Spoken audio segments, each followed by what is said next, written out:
जय श्री श्याम भक्तों, आज है धनतेरस।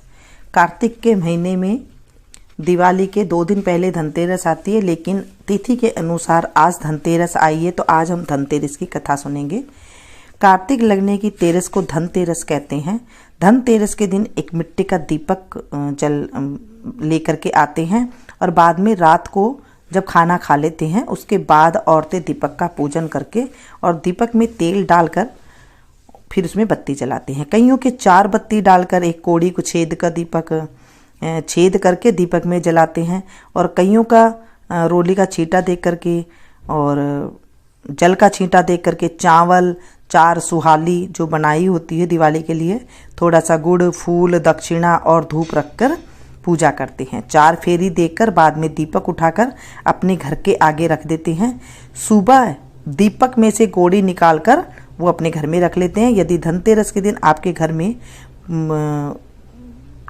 कोई नया बर्तन लाना हो तो आप नया बर्तन ला सकते हैं। सोने चांदी के हो सके तो सोने चांदी के बर्तन भी जरूर मंगाना चाहिए। बोले विष्णु भगवान की जय। धनतेरस की कथा। एक दिन भगवान विष्णु मृत्युलोक में विचरण करने के लिए लक्ष्मी सहित भूमंडल पर आए। कुछ देर बाद लक्ष्मी से बोले कि मैं दक्षिण दिशा की ओर जा रहा हूँ, तुम उधर मत देखना। यह कहकर जो ही भगवान ने राह पकड़ी तो ही लक्ष्मी पीछे पीछे चल पड़ी। कुछ ही दूर पर सरसों का खेत दिखाई दिया। उसके बाद ऊख तोड़कर चूसने लगी। तत्क्षण भगवान लौट आए और यह देखकर लक्ष्मी पर क्रोधित होकर शाप दिया। जिस किसान का यह खेत है 12 बरस तक उसकी सेवा करो। ऐसा कहकर भगवान क्षीर सागर चले गए और लक्ष्मी ने किसान के यहाँ जाकर उसे धन्य धान्य से पूरा कर दिया। तत्पश्चात 12 बरस के बाद लक्ष्मी जी जाने के लिए तैयार हुई कि तू किसान ने रोक लिया। भगवान ने जब किसान के यहाँ लक्ष्मी जी को बुलाने आए तो किसान ने लक्ष्मी जी को नहीं जाने दिया। तब भगवान बोले, तुम परिवार सहित गंगा जाकर स्नान करो और इन कोड़ियों को भी जल में छोड़ देना। जब तक तुम नहीं लौटोगे तब तक मैं नहीं जाऊंगा। किसान ने ऐसा ही किया। जैसे ही उसने गंगा में कौड़ियां डाली वैसे ही गंगा में से 4 चतुर्भुज निकले और कौड़ियां लेकर चलने को उद्यत हुए। जब किसान ने ऐसा आश्चर्य देखा तो गंगा जी से पूछा, ये 4 भुजाएं किसकी थी? गंगा जी ने बताया, हे किसान, वे चारों हाथ मेरे ही थे। तूने जो कौड़ियां मुझे भेंट की है वे किसी की दी हुई है। किसान बोला, मेरे घर में तो 2 सज्जन आई हैं, उन्होंने ही दी है। गंगा जी बोले, तुम्हारे घर में जो स्त्री है वह लक्ष्मी है और पुरुष विष्णु भगवान है। तुम लक्ष्मी जी को न जाने देना, नहीं तो पुण्य उसकी भांति निर्धन हो जाओगे, उसी भांति हो जाओगे तुम। यह सुनकर जब वह लौटा तो भगवान से बोला, मैं लक्ष्मी जी को नहीं जाने दूंगा। तब भगवान ने किसान को समझाया, इनको मेरे श्राप था जो कि 12 वर्ष से तुम्हारी सेवा कर रही है। फिर लक्ष्मी चंचल है, इनको तो बड़े बड़े भी नहीं रोक सकते। किसान ने हठपूर्वक पुण्य कहा, नहीं, मैं लक्ष्मी जी को अब नहीं जाने दूंगा। इस पर लक्ष्मी जी ने स्वयं कहा, हे किसान, यदि तुम मुझे रोकना चाहते हो तो सुनो, कल धनतेरस है। तुम अपना घर स्वच्छ रखो, रात्रि में घी का दीपक जलाकर रखना, तब मैं तुम्हारे घर आऊंगी। उस समय तुम मेरी पूजा करना, किंतु मैं तुम्हें दिखाई नहीं दूंगी। किसान ने कहा, ठीक है, मैं ऐसा ही करूंगा। इतना कहा और सुन लेने के बाद लक्ष्मी जी 10 दिशाओं में फैल गई। भगवान देखते ही रह गए। दूसरे दिन किसान ने लक्ष्मी जी के कथानुसार पूजन किया। उसका घर धन्य धान्य से पूर्ण हो गया। इसी भांति वह हर वर्ष धनतेरस के दिन लक्ष्मी जी की पूजा करने लगा। उस किसान को ऐसा करते देखकर कितने ही लोगों ने पूजा करना शुरू कर दिया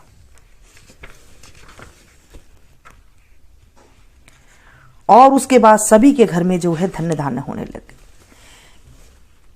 कईयों के घर में तेल का दीपक चढ़ाते हैं। सरसों तेल का दीपक में एक लंबी बाती डाल करके जलाते हैं और किन्हीं किन्हीं के 4 बत्ती डाल करके जलाई जाती है। 2 बत्ती लंबी लंबी ले लेते हैं जो चारों तरफ, फिर वो बत्तियों की नोक आ जाती है, फिर चारों वो 4 दीपक हो जाती है, 4 बत्ती वाला दीपक हो जाता है। उसे जला देते हैं।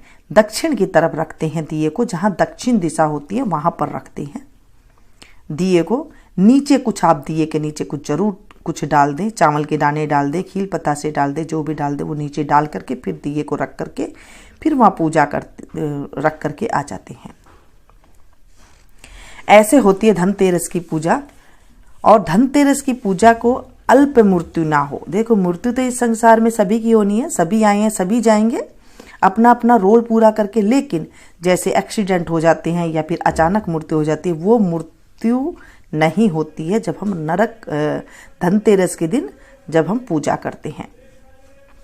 इसलिए ये दीपक जलाया जाता है। उसके बाद होती है नरक चतुर्दशी। आज नरक चतुर्दशी भी है क्योंकि दोनों तिथि एक साथ आ गई है। कल बड़ी दिवाली है तो छोटी दिवाली को नरक चतुर्दशी भी कहते हैं। आज छोटी दिवाली के नाम से भी जाना जाता है। और नरक चतुर्दशी के दिन कार्तिक कृष्ण की जो चतुर्दशी आती है ना, कृष्ण पक्ष की जो चतुर्दशी है, आज नरक चतुर्दशी का पर्व मनाया जाता है। वैसे तो शाम को 6 बजे तक रहेगी ये धनतेरस त्रयोदशी तिथि, उसके बाद जो है 14 तिथि लग जाएगी।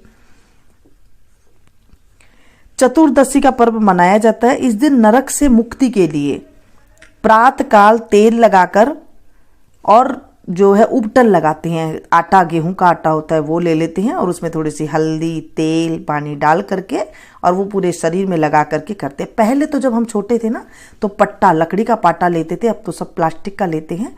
लकड़ी के पाटे के नीचे एक तेल का दीपक जला करके फिर स्नान करते थे, क्योंकि कार्तिक के महीने में जो आपने 15 दिन स्नान किया है उसमें जो है साबुन तेल नहीं लगाया जाता। तो नरक चतुर्दशी के दिन जो है अच्छे से उपटन लगा करके रूप चौदस को, इसे रूप चौदस इसलिए कहा जाता है, जब हम उपटन लगा करके नहाते हैं ना तो हमारा रूप भी आता है और पैसे भी आते हैं, दलिद्र दूर चला जाता है। इसलिए नरक चतुर्दशी को जो है उपटन लगाया जाता है। अच्छे से उपटन लगा करके फिर वो स्नान करते थे पट्टे के नीचे दीपक जला करके। अब तो ऐसा कुछ है नहीं क्योंकि सीधा सीधा नहा लेते हैं, लेकिन जो है उपटन लगाना चाहिए। सरसों का तेल, थोड़ी सी हल्दी और गेहूं का आटा और थोड़ा सा गुनगुना पानी डाल करके, और आज के दिन अच्छे से गर्म पानी से सिर वगैरह, बाल वगैरह धोकर भी जो है नहाया जाता है। इस दिन शाम को यमराज के लिए दीपदान करना चाहिए। कहा जाता है कि इस दिन भगवान कृष्ण जी ने नरकासुर नामक दैत्य का संहार किया था, इसलिए भी जो है 13 दीपक जलाए जाते हैं। कईयों के यहाँ जो रिवाज है वैसे ही करना चाहिए। नरक चतुर्दशी, छोटी दिवाली के दिन 13 दिया जा सकते हैं। नरक चतुर्दशी की आज हम कथा करेंगे क्योंकि आज चतुर्दशी भी है। प्राचीन समय में रंती देव नामक एक राजा था। वह पहले जन्म में धर्मात्मा एवं दानी था। पूर्व कृत कर्मों से इस जन्म में भी राजा ने अपार दानादि देकर सत्कार्य किए। जब उसका अंत समय आया तब यमराज के दूत उन्हें लेने आए। बार बार राजा को लाल लाल आंखें निकाल कर कह रहे थे, राजन नरक में चलो, तुम्हें वहीं चलना पड़ेगा। इस पर राजा घबराया और नरक में चलने का कारण पूछा। यम के दूतों ने कहा, राजन आपने जो दान पुण्य किया है उसे तो समस्त विश्व जानता है, किंतु पाप को केवल भगवान और धर्मराज ही जानते हैं। राजा बोला, उस पाप को मुझे भी बताओ जिससे उसका निवारण कर सकूं। यमदूत बोले, एक बार तेरे द्वारे ने भूख से व्याकुल एक ब्राह्मण लौट गया था, इससे तुझे नरक में जाना पड़ेगा। यह सुन राजा ने यमदूतों को से विनती की, मेरी आयु 1 बरस और बढ़ा दीजिए। इस बात को दूतों ने बिना सोच विचार के ही स्वीकार कर लिया और राजा की आयु 1 बरस और बढ़ा दी गई। यमदूत चले गए। राजा ने ऋषियों के पास जाकर इस पाप से मुक्ति का उपाय पूछा। ऋषियों ने बताया, राजन तुम कार्तिक कृष्ण पक्ष की चतुर्दशी को व्रत रखकर भगवान कृष्ण का पूजन करना, ब्राह्मण भोजन कराना तथा दान देकर सब अपराध सुनाकर क्षमा मांगना, तब तुम पाप मुक्त हो जाओगे। कार्तिक कृष्ण पक्ष की चतुर्दशी आने पर राजा ने नियम पूर्वक व्रत रखा और अंत में विष्णु लोक को गया। बोले विष्णु भगवान की जय। इसलिए जो है आज के दिन उपटन लगाया जाता है। और छोटी दिवाली के दिन कृष्ण पक्ष की जो 14 की छोटी दिवाली होती है ना, उसमें आटे, तेल, हल्दी का उपटन जैसे मैंने बताया उसे लगाए, बाद में सभी नहाए। घर के सभी लोग नहा सकते हैं। पट्टे के नीचे तेल का दिया जलाकर गर्म पानी से सिर सहित नहाए, बाल को धो करके नहाए। शाम को जब छोटी दिवाली का दिया चाहते हैं, भोजन करने से पहले पूजा इस तरह से करी जाती है। एक थाली में पूजा की सामग्री, एक कच्चा दिया जो मिट्टी का होता है उसे कच्चा दिया बोलते हैं, एक चौमुखा दिया, 4 बत्ती वाला दिया और 13 छोटे दिए लगाए। उन तेल में और बत्ती डाले, उस तेल में बत्ती डाल दे जो लंबी लंबी बत्ती बनाते हैं उसकी रुई की। पूजा की सामग्री और दिए गद्दी के लिए और घर के लिए अलग अलग जलाएं। जो दुकान की गद्दी होती है वहां पर भी जलाएं और घर पर अलग अलग दिए जलाए जाते हैं, एक ही दिए नहीं। वहां पर भी आप भेज दें ऐसे ही 13 दिया और घर पे भी भेज दें। जिनकी पूजा करके दिए पर जल रोली चावल गुड़ धूप अबीर गुलाल फूल 4 सुहाली दक्षिणा चढ़ाएं।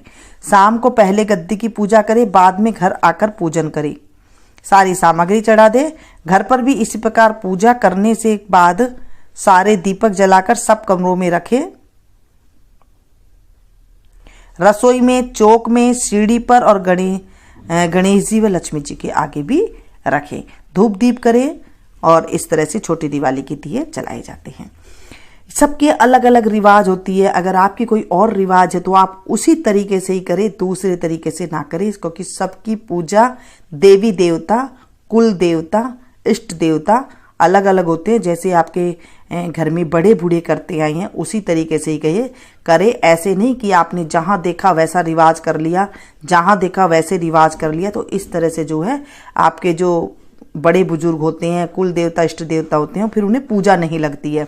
तो ये छोटी छोटी बातों का जब आप ध्यान रखते हैं ना तो हमें ज़्यादा इधर उधर भटकना भी नहीं पड़ता और अपने रीति रिवाज के अनुसार जो है काम हो जाता है। तो ये थी छोटी सी जानकारी। आज हमने धनतेरस की कथा और नरक चतुर्दशी की कथा आप लोगों के साथ शेयर की है, सुनाया है मैंने। इसे ज़्यादा से ज़्यादा शेयर करना है, क्योंकि जब आप लोग भी किसी को सुनाएंगे ये कथा सुनाने वाले को, सुनने वाले को और हुंकारा भरने वाले को, हे लक्ष्मी माता उनके घर में निवास करना और विष्णु सहित आप निवास करना, ताकि हमारे घर में जो है ज्ञान की भी बरकत रहे और आपके धन की भी हमारे घर में कभी कमी ना रहे।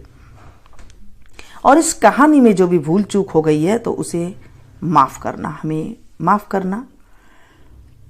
आप इसे ज़्यादा से ज़्यादा शेयर करें ताकि सभी को आप जब सुनाएंगे ऐसी कथा तो आपको भी जो है पुण्य की प्राप्ति होगी। जो कथा को सुनाते हैं, सुनते हैं, हुंकारा भरते हैं, उनके जीवन में करोड़ों गुना शुभ फल की प्राप्ति होती है और पाप जो है दूर हो जाते हैं। मिलती हूँ फिर से एक नई कथा के साथ, नई जानकारी के साथ। Thank you.